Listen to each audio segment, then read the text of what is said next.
Well, good morning. I'm delighted to be here with you. Good morning. Good morning. And thank you, Dr. Yoder, for a wonderful, wonderful presentation. Rich food for thought.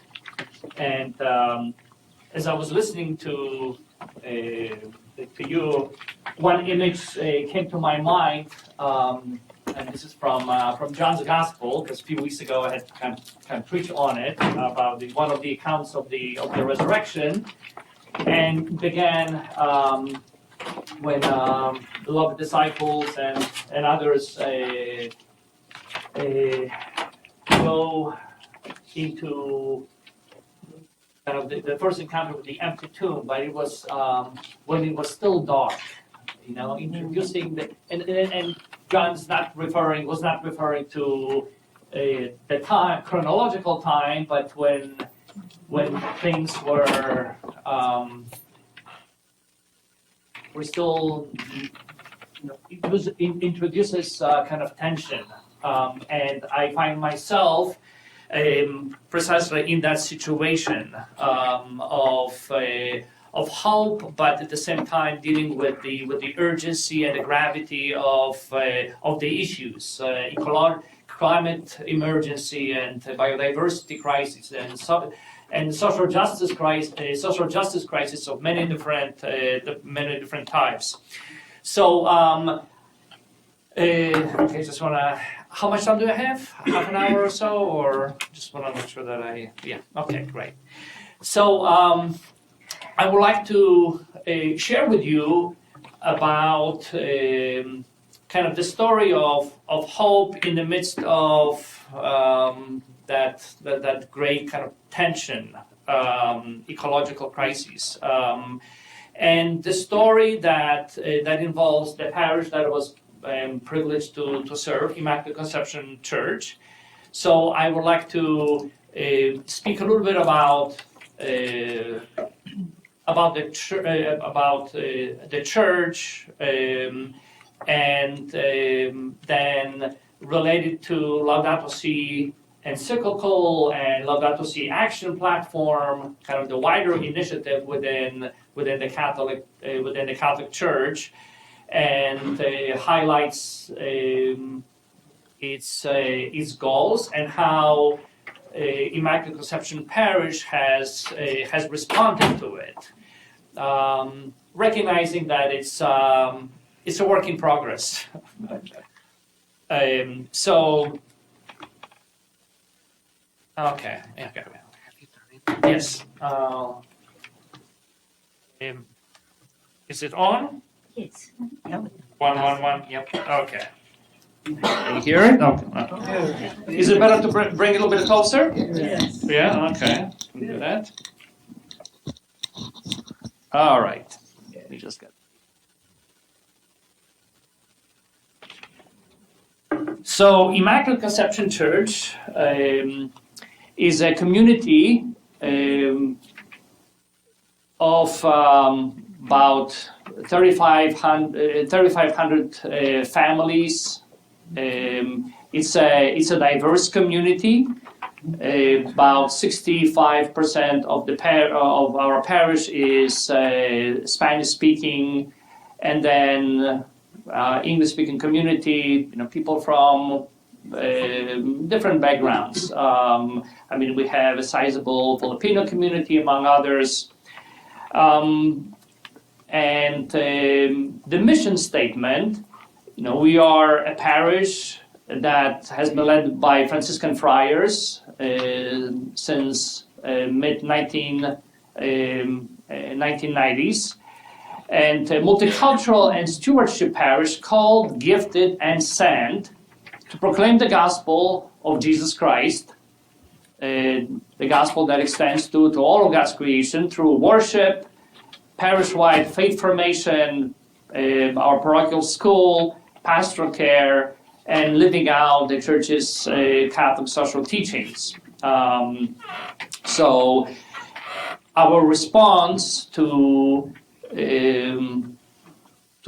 climate crises, biodiversity crises, social justice crises, are kind of rooted in who we are and the mission of the church, which we believe is a continuation of kind of the mission that we have been called to live out as baptized Christians.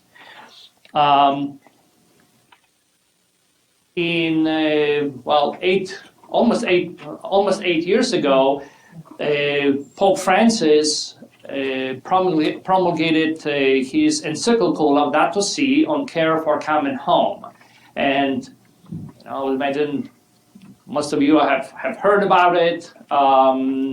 And the encyclical, the message that extended beyond to the Catholic community, but to all people of goodwill, and a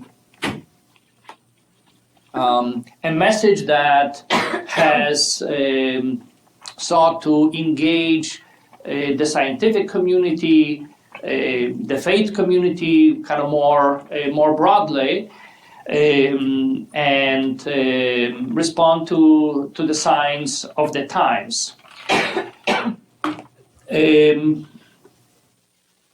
We also, as the church, recognize that, well, it's nice to have a prophetic document, but all too often, there are so many different books, and they end up kind of on a shelf and collecting the dust. So there was a concerted effort made to make it more kind of operational, to create some kind of benchmark, to translate it into, to make it more conducive to people kind of taking action at the level, at the individual level, the level of parishes, institutions, schools. So Laudato Si Action Platform came into being in collaboration with the Vatican Dicastery for promoting integral human development and other institutions. And within, we as a parish joined this, it says, okay, so kind of big banner over the entrance to our church, a Laudato Si Action Platform in December 2021. And it's a 7-year journey, this is how it's envisioned, of a transformation. Individual, but also communal transformation. And there are 7 goals set, and I would like to kind of go through them, to those 7 goals, and provide some examples of how we as a parish have responded under this umbrella of the Laudato Si Action Platform. One of the things that, one of the unique kind of features of that encyclical is the integrated approach to dealing with social and environmental crises. And Pope Francis spoke repeatedly about the need to respond to the cry of the poor and cry of the earth. So the cry of the poor, a call to defend human life, not only human life, but kind of in the context of Earth's community of life, with special attention to protecting those who are most vulnerable. So kind of we have kind of one image of members of our community serving, preparing meals for urban ministries of Durham, feeding the hungry and kind of engaging them in more kind of direct service. We have a lot of parishioners involved in a furniture ministry project for people who are coming out of the homelessness and need help. On the image, you see members of the parish recently participating in Bread for the World offering of letters campaign, which this year focuses on a farm bill that in many ways kind of brings together the concerns for the hungry, but also ecological concerns. And kind of mention about serving the poor, recognizing that we have as a parish, as a church, as a country, we have a debt to pay, ecological debt. So this is not a matter of charity, but of kind of restorative justice. So as a parish, we kind of approximately 10% of the money that people donate goes for causes around charity and justice within the budget. In addition, people have been very generous to provide for Love Fund. Individual cases of people kind of in desperate situations, kind of on the margins, that comes to us oftentimes from other organizations. So this is a recent photo of members of our youth group participating in Crop Walk, raising money for causes around the issue of hunger locally and internationally.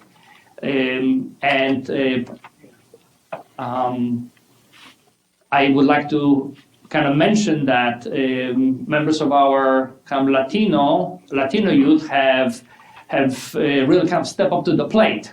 So they do car wash, sell food, and do fundraising within the parish, and then they participate. And opportunities for them to pay attention to what is going on and recognize their kind of collective power to affect a change. Again, responding to the cry of the poor, not only through individual actions, but also through the life of generosity, of recognizing that what we have is a gift from God, but that we have, again, a debt to pay. And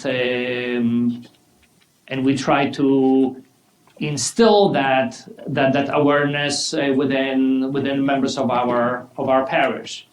And another goal of the of Laudato Si Action platform is respond. Sorry.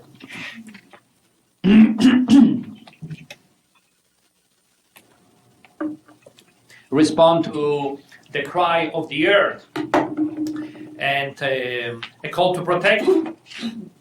1, 2, 3. 1, 2, 3. A call. Okay. 1. Yeah. Okay. 1.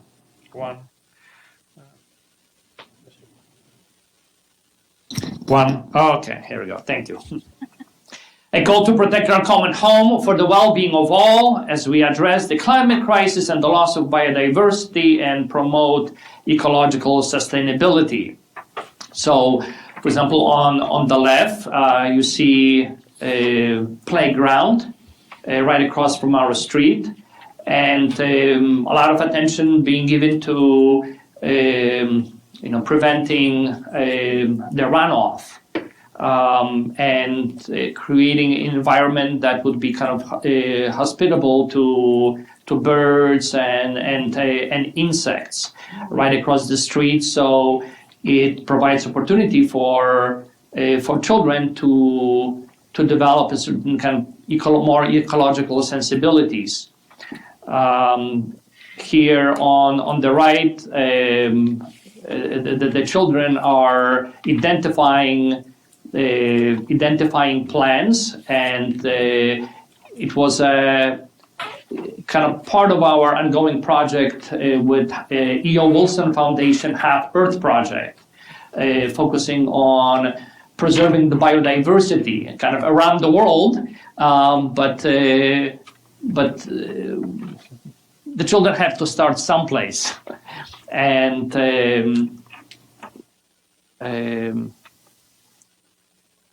all right.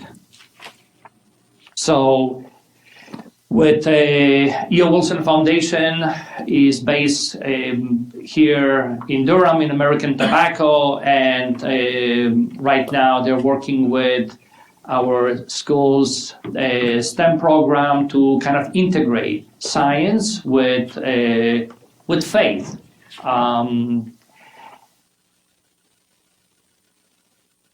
Here, the youth members of our youth group are getting involved with Trees Durham as part of the kind of confirmation program. They were given opportunity to plant trees in Durham and in areas where that was red zoning, in neighborhoods where there is very little tree cover. So, and right now, there are a number of young people who are eager to get more involved. Again, bringing together the issues around racial justice, social justice, and environmental justice, and get them more involved. As a parish, we have also been helping out with protecting biodiversity in Bolivia. As Franciscans, we've had a long-term relationship with a kind of renowned Bolivian environmentalist, Rosa Maria Ruiz, who was instrumental in establishing Madide National Park. But right now, the focus is on Serere Reserve, adjacent to it, and recently we have helped to raise almost $8,000 towards purchasing a motorboat that can be used to provide kind of monitoring the area around it and protect it from loggers and from others. Opportunity also for our parishioners to raise their awareness about what's going on in other parts of the world and how we can be kind of a sign of hope or do something about it. Here, every year we have a Christmas alternative gift fair and celebration of the Earth Day. And half E.O. Wilson Foundation Half Earth Project has been present there, providing educational opportunities to our parishioners and our children, again, to respond to hear the cry of the earth, to hear not only what's happening but why, and propose solutions. Another kind of tenet or goal of the Laudato Si Action Platform has to do with ecological economics, a call to recognize that the economy should support the common good, which demands that we rethink how we use resources and investments as a global society and individuals and as a faith community. So a few examples. Earlier this year, we as a parish installed solar panels, about over 80 kilowatt capacity on our school. We hope to be able to continue and to move towards becoming carbon neutral. And in addition to making that investment, we were able to come together, secure a rebate, and then there's some other money that was provided. Educational opportunities for members of our parish about what we are doing and why, and about the importance of it. Alternative gift fair brings together, provides opportunities for people to make contributions, to have an alternative to Christmas shopping sprees. So rather than buying things that people don't need, we say, well, you can make a contribution to help with the protecting biodiversity in Bolivia, to help Inner River Park, Inner River Association. So we had typically 6, 8, sometimes 10 different organizations or families moving forward, bring together racial justice and social justice, environmental justice, and thinking that a conversion or faith life has to do also with how we spend our money. Fair trade chocolate as part of the St. Valentine's Day celebration. Conversion experience, educational experience, fossil, and beyond individual decisions that we make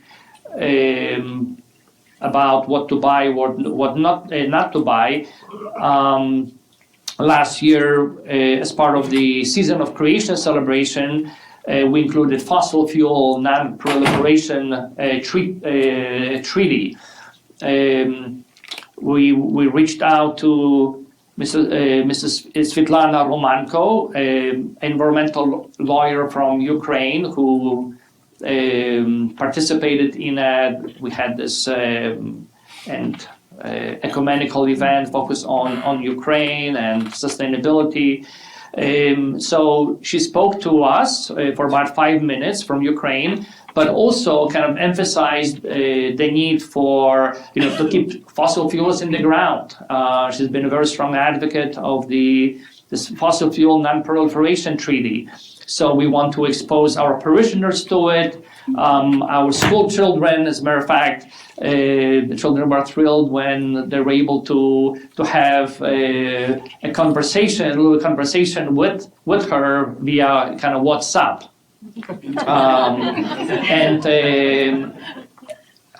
And to recognize that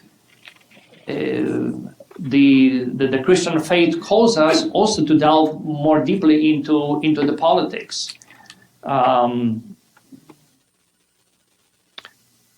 So protecting our future and hearing the cry of the earth, and what needs to be done at the communal level.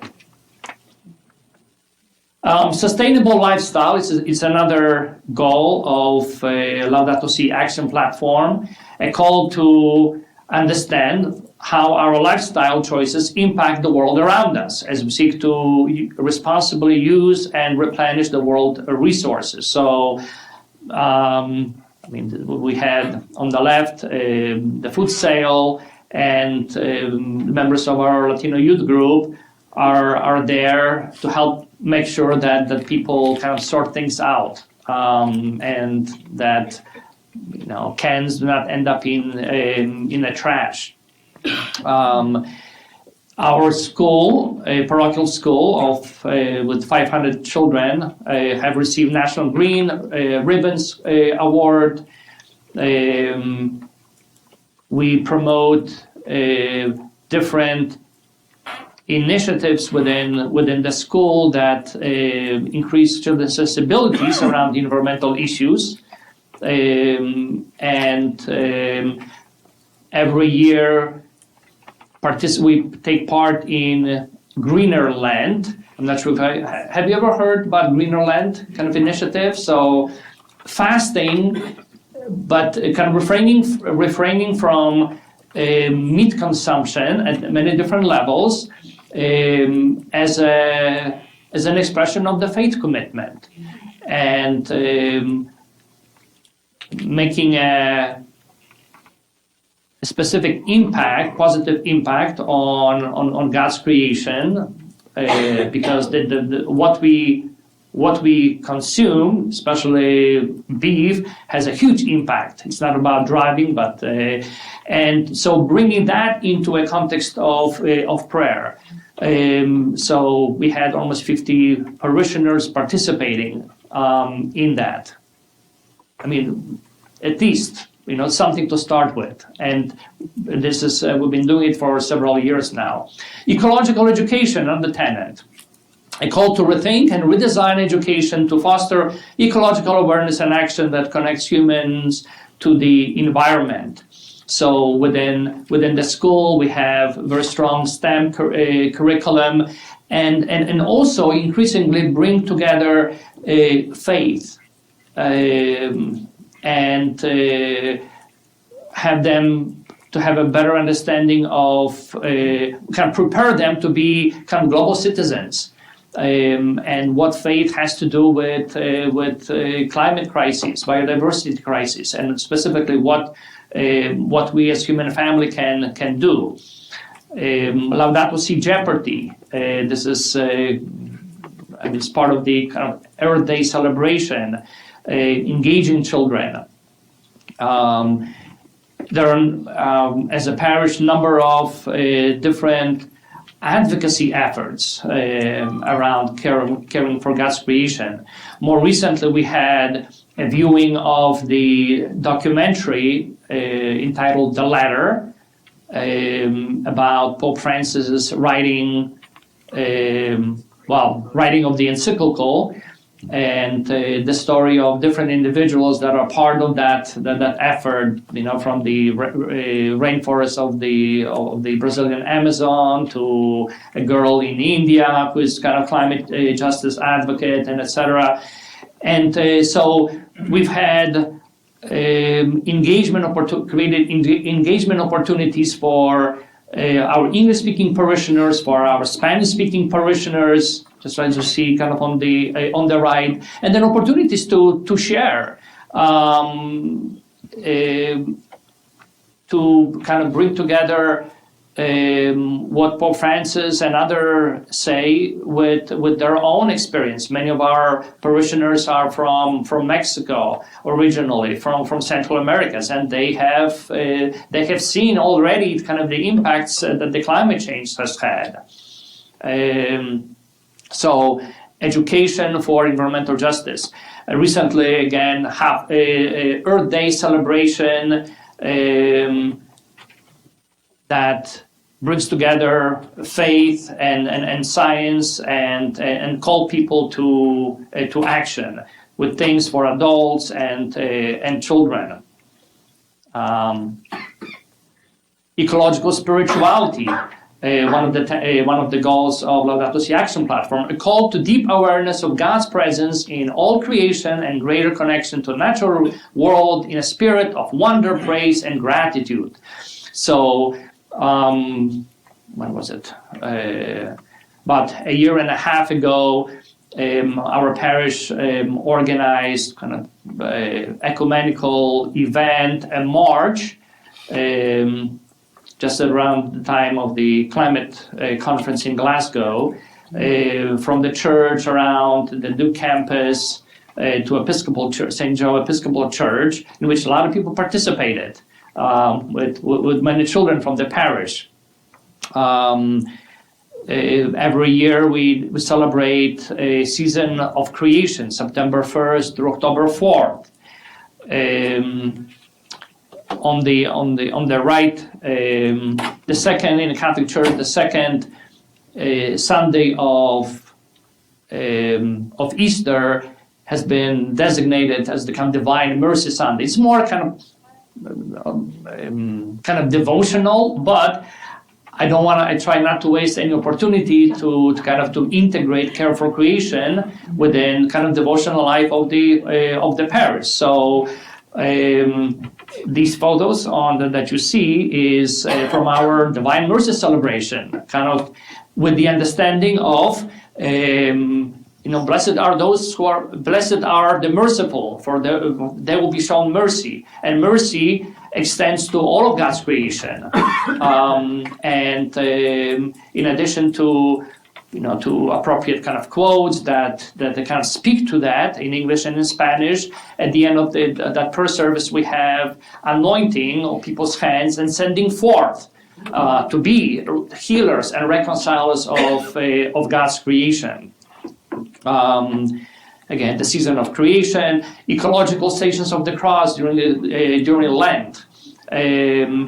Years ago, I kind of put together Stations of the Cross with St. John Paul II on the path of ecological conversion, with many kind of challenging prophetic words that challenge not only individuals but our kind of capitalistic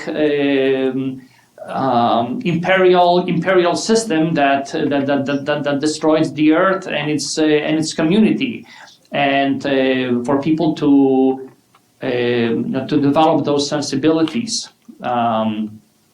Community resilience and empowerment is yet another, the last goal of Laudato Si Action Platform, a call to develop cultures and policies that protect our common home and all who share it. This includes engaging our local communities and the wider public to advocate for social and ecological causes. So in partnership, so we have partnership with Emily K Center that was built partly on the land that kind of belongs to the church, with the vision not only of providing the gym to our school's children, but helping to overcome, helping the children from mostly from African American background, Latino background, overcome barriers to education. So we do it in partnership. We participate. We are one of the members of Durham Catholic. Again, bringing causes of social justice, racial justice. Recently, we had a big event at the Duke Memorial Episcopal Church, and 650 people were there, and part of our kind of refounding. Well, that's Laudato Si, kind of action platform in action. This is from the recent event that we had at the Civic Hall, where we came, among other things, to advocate in support of the bilingual housing inspector. Environment in homes. Sometimes people live in conditions that are dehumanizing. This is from Duke Memorial, Durham Catholic. Another kind of example of this building resilience and empowerment. This past January, I took one of my staff persons and two young adults from the parish to migrant center in Tenosique in southern Mexico, and we were there to bring some financial support and then medicine, but also to learn. They were there kind of learning about, hearing the stories of the people, the migrants that come, many of them from Honduras, at that particular migrant center run by the Franciscan Friars since 1995. There's special attention to LGBTQ community that are fleeing a life-threatening situation in Central America. So I want to make sure that they can kind of hear those stories. And it was transformative. It was tough conditions, but just kind of a little anecdote. So one of the young men just graduated last year from high school that went with me, Isaac. As we were flying back, he says, "Well, I'm homesick." He says, "Well, a few more hours, so you're going to back home. Finally, you'll be able to take a shower and have a decent meal." No, he says. "No, I'm homesick because about La 72, the migrant center, because," he said, "well, I felt so peaceful, and my life, there was something powerful about that." And now he and the young woman, now they're passing the word and they want to go back there.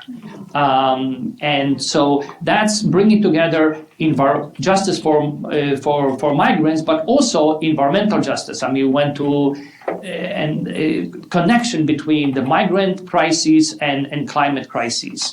Many of the people that flee there, be it from Honduras, from Guatemala, are there the climate change kind of refugees, and I was very keen on helping them to understand that. So this is Isaac, and this is Oseli, some of the people that we met, and it's about kind of empowering them, and then they in turn empower others. Another kind of example, we as a parish have a relationship with 10 of Nation project in Bethlehem, the occupied territories, thanks to the Church of Brethren and Mennonites that first took me on a special kind of delegation with Peacemaker team. So we continue to advocate in support of the 10 of Nation that is standing up to the injustice, but also promoting an integral vision of peaceful coexistence, refusing to be enemies, and peace with others, with the enemies, peace with the earth, the stories of empowerment. The last thing I just want to kind of mention is that members of our parish, a Franciscan parish, are collaborating with Franciscan friars from Ecuador in Galapagos Islands, and in 2025, as the 800th anniversary of the Canticle of Creation that celebrates this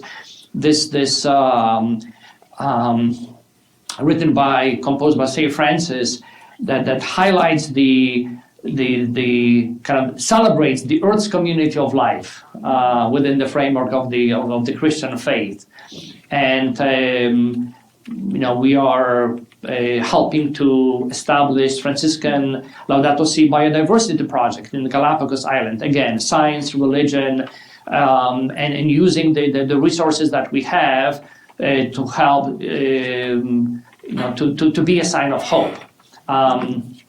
In all of this, this is our kind of humble attempt to use what God has given us, time, talent, and treasure, and trying to be living parables of God's kingdom, not as individuals, but also as a parish, revealing the great potential that our faith communities, regardless of our Christian denominations, regardless of the size that have as to be kind of embodiment of Christ's presence in the world today. Thank you.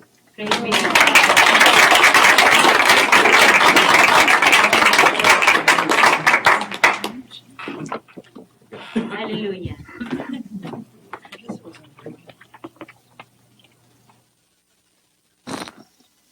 So thank you to both Laura and Father Jacek for another insightful, illuminating, lots of things to think about and unpack.